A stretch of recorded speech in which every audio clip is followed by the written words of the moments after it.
All right, the Kansas City Chiefs won the Super Bowl last night, 38-35. Mike Carlson is with us. Mike, is this really the story of Patrick Mahomes and his genius, or is there more to this? Oh, there's a lot more to it, I think. One of the things is it may be the story of Patrick Mahomes' toughness. He re-injured the ankle that he'd hurt 2 weeks ago in the conference championship.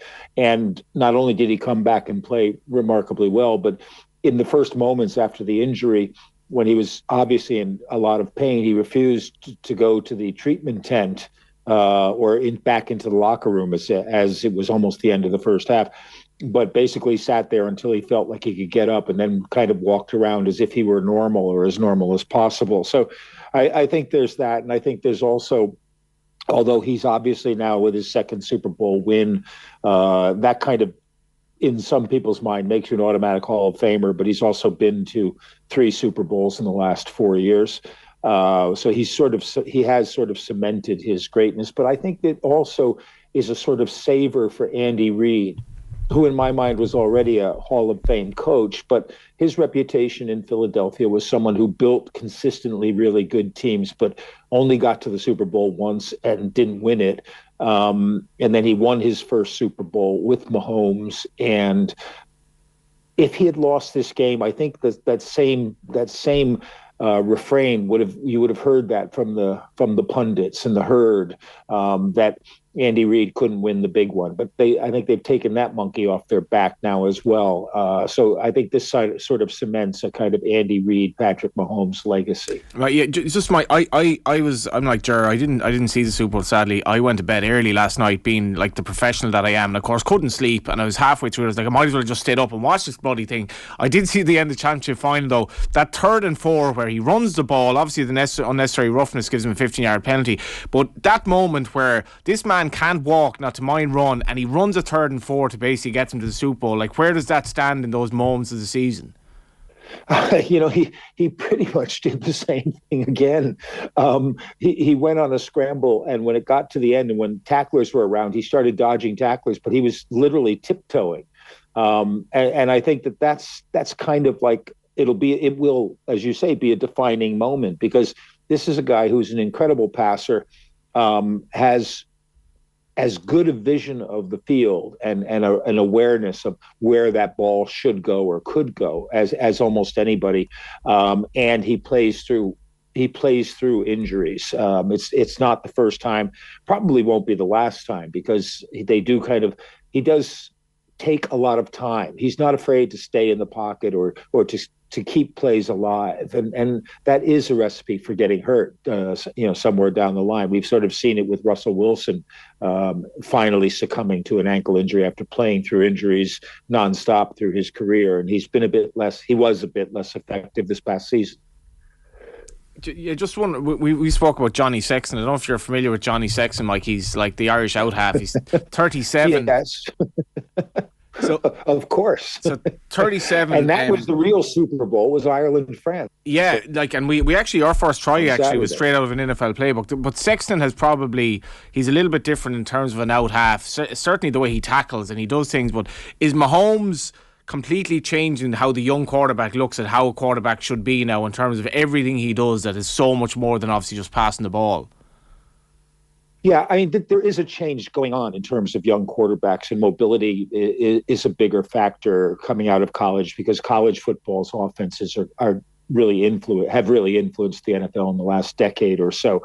But I think what Mahomes brings to it is that you're watching someone who is like an out half or like a creative playmaker in football, or a point guard in basketball, who sees everything and can deal the ball.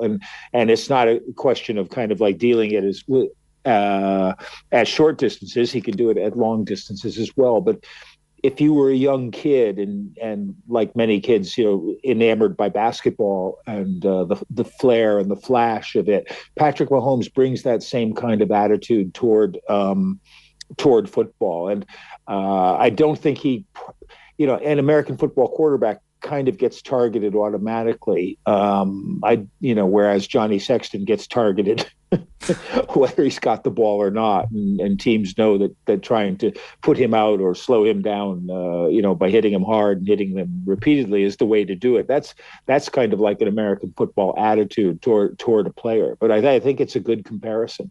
Two things that we had anticipated heading into this was that the Philadelphia Eagles defensive line was the best unit on display, and that how they went, so the Eagles would go. But it turned out they didn't get a single sack on the night. Although, obviously there was the injury to Mahomes, which might have put a normal quarterback out and would have seen them win the game. Why were they so ineffective last night? A lot of that was down to Mahomes. He got off quite a few passes while under pressure, and his ankle was injured while scrambling, so he was under pressure. I don't think they underperformed that much. Although Andrew Wiley, the Kansas City right tackle, did a great job on Hassan Reddick, who's their best single pass rusher, and their interior line did a really good job of keeping the big guys, the two big guys in the middle for Philadelphia, who rotate through. They rotate 4 or 5 players there, keeping them out of the backfield so that Mahomes actually could take a step forward and throw. Which when that goes away, that's when sacks start to happen, because if the quarterback can't just simply climb the pocket and step forward, he gets hit trying to go out one side or the other. I thought the other really interesting thing was that their offensive line is really good, and we saw that through much of the game. But the Eagles' offensive line. But Andy Reid came out in the second half, and I had said at halftime to the crowd at the bar where I was hosting a Super Bowl party, that I thought that strangely enough, the Eagles needed to try to run the ball in the second half, not play a panic kind of game. And Andy Reid came out and they ran an awful lot of counter plays where they were kind of going against the grain of that Eagle defensive line's penetration. And they worked really well. And even when they didn't work really well, when they only gained a couple of yards, it helped to set up their passing game. And Philadelphia adjusted pretty well in the second half to taking Jason Kelce away as a weapon, who had been the Chiefs' big weapon in the first half. They'd marched down the field for their first touchdown pretty much behind Kelce's catching. And the Eagles came back, the Eagles came back with other options, which worked really well. And we saw, 2 touchdowns late in the game, which were basically the same play to different sides of the field and to different receivers, but where the Eagles would put a man in motion coming back toward the backfield, then he would stop and turn around and go back out. And the Eagles were overplaying that motion. And both times it was Kadarius Toney, the first time, and Sky Moore the second time. He was all alone for touchdowns, and great as Patrick Mahomes is, you have to give Andy Reid credit for play design and also for recognition that was a play that would work, and then to go back to it on the very next drive. And that was, kind of it was.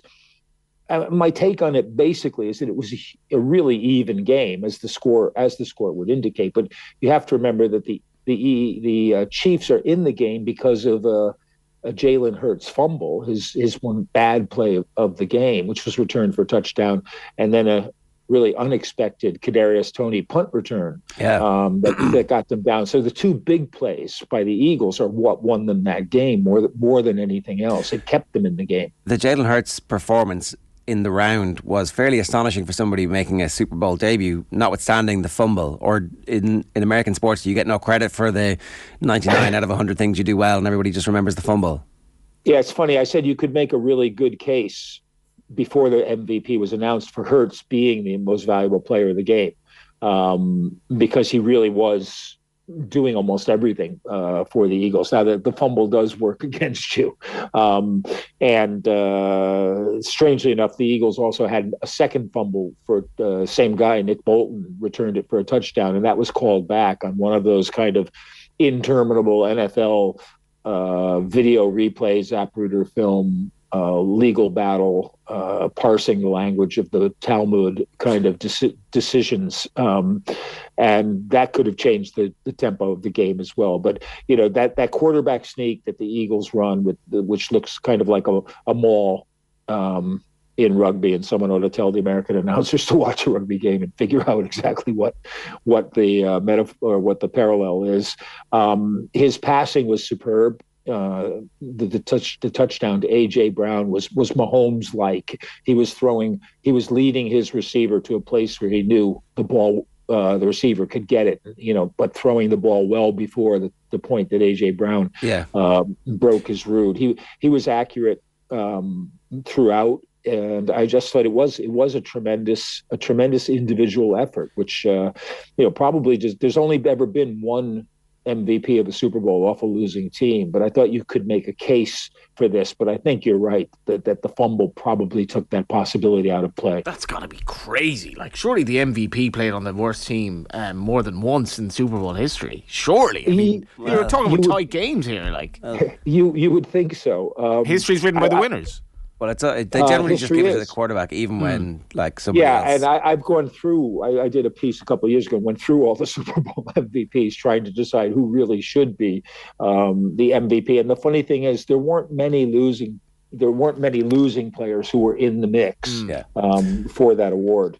I guess the point about Jalen Hurts is he's still on his rookie contract, so the Philadelphia Eagles aren't going anywhere. Obviously the heartbreak of losing, there's traditionally been a hangover for teams who lose in such dramatic fashion, but we should expect the Eagles to be a good team for the next couple of years.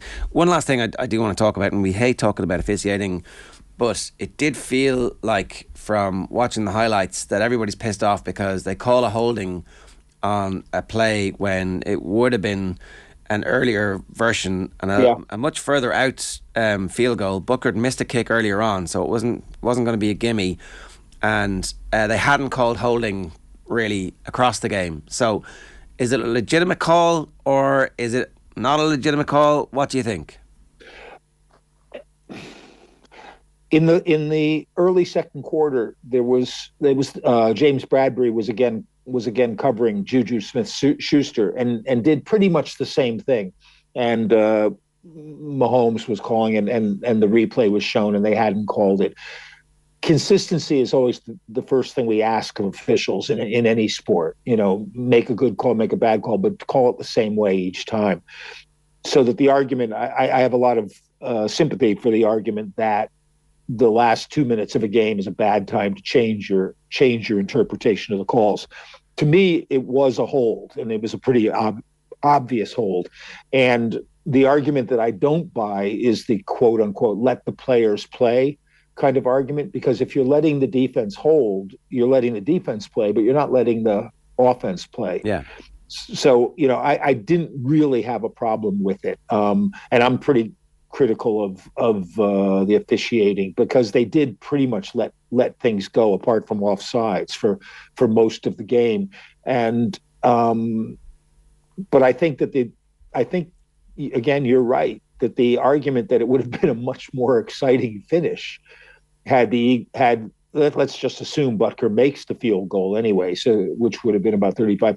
The Eagles would have then had about a minute and 20 seconds or so to go downfield and just get a field goal to send it to overtime or potentially win the game. And I don't think anyone was doubting that was within the realm of possibility. Yeah.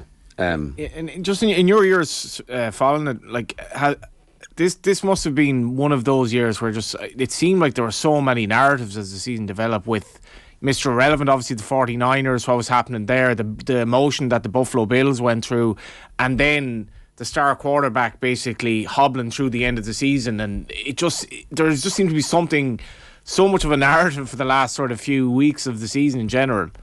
Yeah, I would hesitate to be crass and say that the more games you put in the season, the more of a chance of getting key people injured you add to the season. But had the Eagles been able to put Mahomes out of the game the way they put Brock Purdy out of the game in the first quarter against San Francisco, I think you might say that the football gods were being incredibly generous to them. So I'm glad Mahomes was able to continue that game, but. It was a funny season, and I think it was funny partly because you didn't really have any great teams in the mix. The Eagles are a very good team and a balanced team, probably the best top to bottom in the league. the Chiefs are a good team with a great quarterback. So you basically had a really stacked team with lots of depth on both sides of the ball and the better line play on both sides of the ball, which is usually what we think is the recipe for a winning team. And their quarterback played at a very high level, which I know there are still Jalen Hurts doubters out there, and I think they would probably have been silenced. But in the end, it came down to which team has the best quarterback in the game, and that's Patrick Mahomes. And the idea that he might have gone out of the game with an injury would have been just too cruel, I think, for football. Much more cruel than anything the officials could do to us. So what you're saying, it's ripe for the Jets next season. Rodgers signs and they win the Super Bowl. Well, we have to see what happens when Aaron Rodgers comes out of his 4 days of total darkness, and what he's thinking, or if he's thinking at all. I mean, at that Jesus, point, Jesus Christ only took 3 days, and he came back and, Tom saved Brady the world. Took 40. Yeah, last year Tom Brady took 40 days in the desert to undo his retirement, his marriage, and his life. So Aaron Rodgers in 4 days could probably do a lot more. But I like the idea, the rumor of Rodgers going to Las Vegas and reuniting again with Devontae Adams, which would be very interesting. And then he would also have a coach in Josh McDaniels who he might not show the same kind of disrespect for that he's been showing to his coaches for the past decade. One last thing, Andy Reid was talking pre-match about potentially retiring. You can't retire now. He's got to come back and defend, right? Yeah, I mean, I'm one of those people who, what is he, 65 now? Who thinks that, going out on a high note is something worth preserving. It was advice I would have given Tom Brady a couple of years ago had he asked for it. But you look at Andy Reid and he loves football coaching. The only thing I can think of is if he really feels sympathy for Eric Bieniemy, his offensive coordinator, who is never going to get a chance to be a head coach. It's obvious he's constantly being interviewed. He's never being hired. And kind of like when Bruce Arians was being pushed, I think, out of the head coaching job in Tampa by Brady.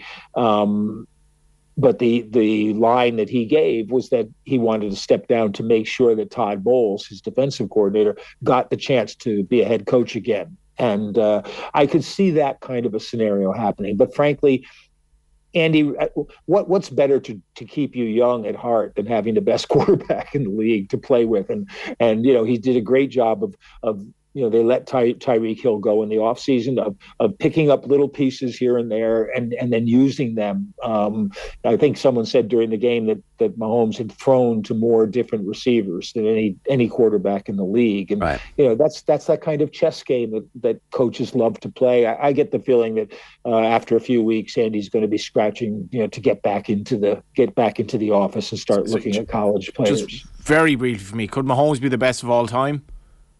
Yeah, I think he's certainly in with a shot, and he's certainly as skilled as any quarterback I've ever seen. And he's like a young Tom Brady with a better arm. So yeah, he's certainly got that possibility. Mike, great stuff. Thanks a million for joining us. Cheers. Thanks, Jer.